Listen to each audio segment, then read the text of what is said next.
I'm guessing it took about 15 or 20 minutes. Um, but once it happened, it was unbelievable. I'm going to share it with you right now.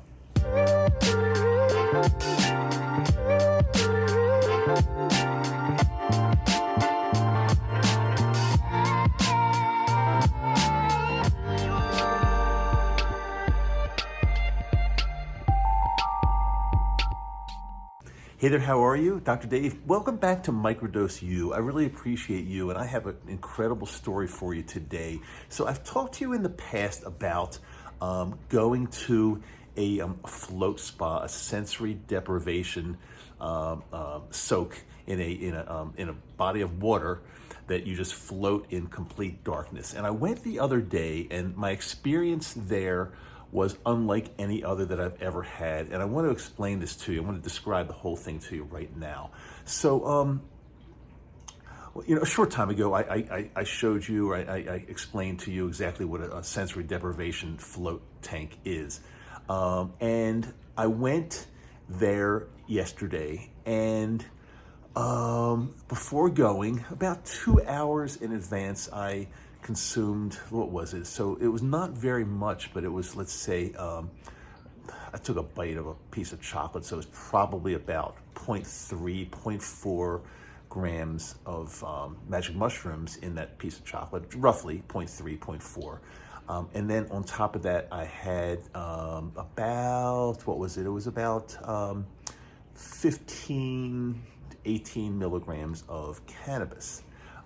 Seems to me from my past experiences like a perfect combination. So went into the float spa, the float tank, and this time I did it a little bit differently. So in the past, what I've done is I've kept some starlight on the ceiling, which has a really cool effect. It just looks like you're in space because the stars are kind of shining down on you. And I also have listened to music in the past. But this time, and I give credit to somebody that was listening. They called me out on this a short time ago. I told them that I listened to music and I have stars on the ceiling. They said, well, that's not actually complete sensory deprivation because you're using two of your senses right there, hearing and vision. And so I said, you know something, you're right. Next time I go, I'm going to turn everything off. I'm going to float in complete darkness. There's not one iota of light anywhere. And I did this, and the result was pretty darn incredible. So if I could describe this,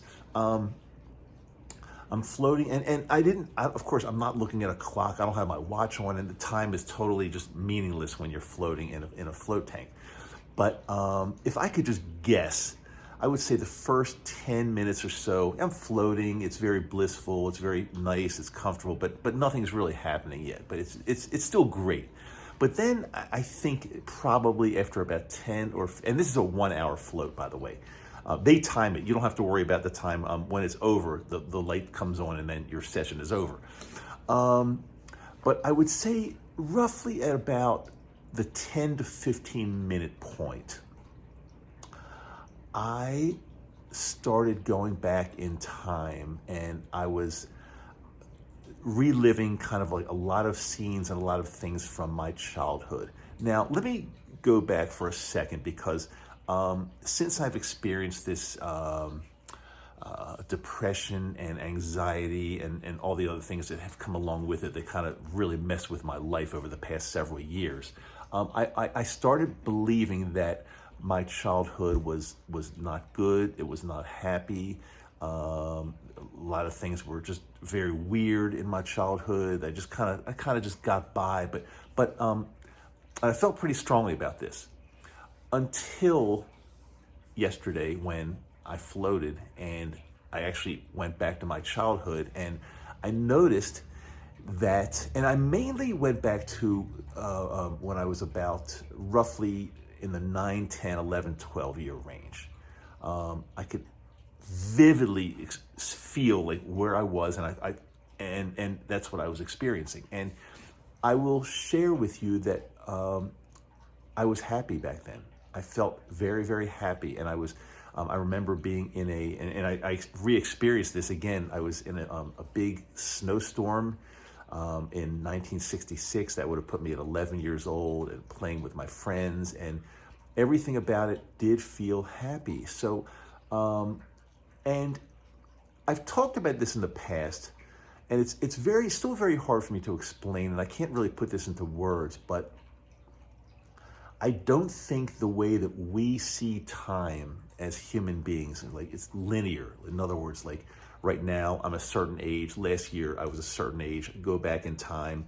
I had a very strong feeling during this session again that time is, the way we see it is not really correct. It's not really what's happening, but we are really on a, I don't think this is the right word, but kind of bear with me, but we're kind of on a continuum, and like, but everything's really happening and has happened already. And we're just experiencing one part. Like right now where I'm in Salt Lake City recording this, and it's a certain date, and I feel that this is the present. But at the same time, I do believe now that everything is taking place together, and also my 10-year-old self is experiencing life as well, but it's just in a different part of the timeline, and I can't really get to that right now. At least in my mind, I can't get to that right now. But in the float spa, in the float tank, when I was deprived of my senses, and I was floating in space, and I was enhanced by a little bit of plant medicine, I actually was taken back there. And it was not just like a thought or a dream, but it was like very, very real and very, very vivid. And I was actually there. And I can tell you firsthand that my childhood, up to a certain point, was not bad at all. In fact, it was kind of fun. It was kind of normal. It was kind of good. Now, of course, there are some good and bad things that happen in our lives. And I mean, everything can't be total bliss every single second of every single day. But for the most part, I was wrong. Things in my childhood appeared to be really good. And even when I thought, like around 7th or 8th grade, and 9th grade, and into high school, when things really started kind of getting bad for me, they really weren't that bad. That's what I experienced in the float tank, when all my senses were deprived of me and I was just basically floating. That's what I felt, that my life was good. Now I didn't really get there. I didn't get there in this session yesterday, but I think my life started becoming crazier, and I'm just going to try to get there at a future visit. But around the time I was probably getting into dental school and going to dental school, I think I still feel in my heart that was a time that was not really good for me, because I was getting into something that eventually wouldn't turn out to be like a love and a passion for this. So I think that was getting pretty bad then. But again, if I could take you back to the way I felt in this float tank, I was there just floating in space, basically reliving or rejoining, maybe that's a better word, I'm not sure, my youth. And oh God, some of the visions I had just going over to my friend's house and watching Batman on TV, on his color TV. He was like one of the first people, probably the first person. His name's Mark, an old friend of mine. The first person I ever know that had color TV, and we would go over to his house and watch Batman when it came on in the evening. I'm not even sure what day of the week it came on, but that was like a really big thing to watch Batman in color. But as I was reliving this whole thing, I felt really good about my life. So where did it go bad? I want to say now, without going back in the float tank, which I will revisit this, but I want to say it went bad probably more in dental school, and then later on during my first marriage that did not end well. But more importantly, again, I want to share, and I've got something else I want to share that happened at the very end that you're just not. It's just, to me, it's just something amazing about this story. But I was really just reliving this. And again, I felt like I was actually there, not thinking about it, not dreaming about it, but I was actually there, which again leads me to believe that this whole time thing that we perceive as time is just not right. I don't know if I try to explain this to my friends, they'd probably think I'm crazy. You all listening and watching this now, maybe you'll understand me a little bit more. Maybe you could even shed some light on this, because there's something very, very powerful out there that we just, as humans, we just haven't really had a firm grip on yet, and I don't know if we ever will. But then I started thinking, like, has my death already taken place? In other words, if my theory is correct that everything has already happened, but we're just perceiving to be on a certain timeline somewhere at some point, then the answer is probably yes. I mean, everything has already taken place. I mean, everything is there. It's just that where we see ourselves or where we feel ourselves on this timeline, like right now, here I am, Salt Lake City, talking to you. This is where I am right now. But there could be another part of me as a 10-year-old feeling the exact same thing right now, that I'm 10 years old, there's a big snowstorm outside, I'm watching color TV on I'm watching Batman on Mark's Color TV. I mean, this could also be happening right now, but I'm just, I don't even know how to say it, but I'm talking to you here now as an older man. I don't know. See, I can't put it into words, and I think like the higher spirits, whoever are in charge of us, don't want us to understand more than we do. But I think everything has already been done. It's all been choreographed. It's all taken place. That's the way I just feel. Call me crazy. I don't know.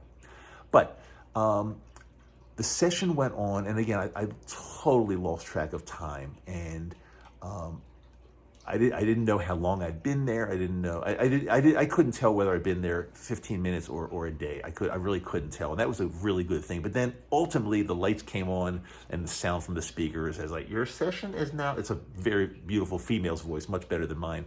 Your session is now over. You can get out. I don't know what she says, but then the lights come on and then it's over. So after that, what I do, I go into this other little room that's attached to my suite, and I take a shower. There's heavy salt, I think Epsom salt mainly, or heavy salt in this water that gets you to float, so you got to rinse everything off, and I wash my hair, and just getting cleaned up, and everything's great. And then I walk out into this, it's like a lounge, and generally there's nobody in the lounge. I use the lounge before and after my session to drink some tea and just for meditation and relaxation, because I don't want to get out of my session and then just walk out into the cold and walk home. And I do walk. It's about a 15-minute walk from my house, and I do walk. I don't drive, because I normally use some plant medicine to float in this sensory deprivation tank. So I don't want to drive. I don't want to endanger myself or anybody else. So I walk, and it's a pleasant walk. But before I get outside and walk, I usually sit for 15 to 30 minutes in this little lounge area and just drink my tea and just kind of recap. And I'll write in my little journal here, like, what I felt and things like that. This time when I walked into the lounge, there was a woman, and I'm guessing she probably was in her 40s. And she had this energy that it's really rare to experience in life. I mean, how can I say this? I mean, generally, because, before my session, I was sitting in the lounge, and this other couple came in, and they had just finished their session. They looked like a fine couple, a fine young couple, but there was no energy there whatsoever. They came in, they got a little bit of tea, they sat there for 5 minutes. They didn't even look at me. They didn't talk to each other. I just felt like very low, not negative energy, but just like no energy from them whatsoever. And I didn't try to get into a conversation. When you don't feel the energy, you just don't do it. But this woman, so I walked into the lounge. She was already there. She was sitting down. It looked like she just finished a session. She was there sitting, and she looked at me, and she said, hello. And I don't remember her exact words, but I felt like this magnetic field around her, like in a very positive way, that she was just exuded like very good positive energy. And we started talking, and it was like we knew each other forever. It's not like we just met. Her name was Kristen. And I felt something. I don't know what I felt. I didn't feel like love, but I felt, well, maybe I did. I don't know how to explain it, but we talked for about 10 to 15 minutes. Again, it was like we were old friends. It was like we had a connection. Then ultimately she said, I've got to go. And she left. And I never would do anything like this, but we just looked at each other and we hugged, we embraced. We said, is it okay if I hug you? And she said, yes. And there was nothing sexual about this. I mean, it was a connection that I felt was very strong. I don't know if this came from my past. I don't know if this had anything to do with my float session. I don't know. I'm still trying to figure this out, but I felt like this would not be the last time I saw her. And then I sat there for about, I don't know, 5 or 10 minutes longer drinking my tea, and then I finally left. And that was the session, and it was so powerful. So powerful.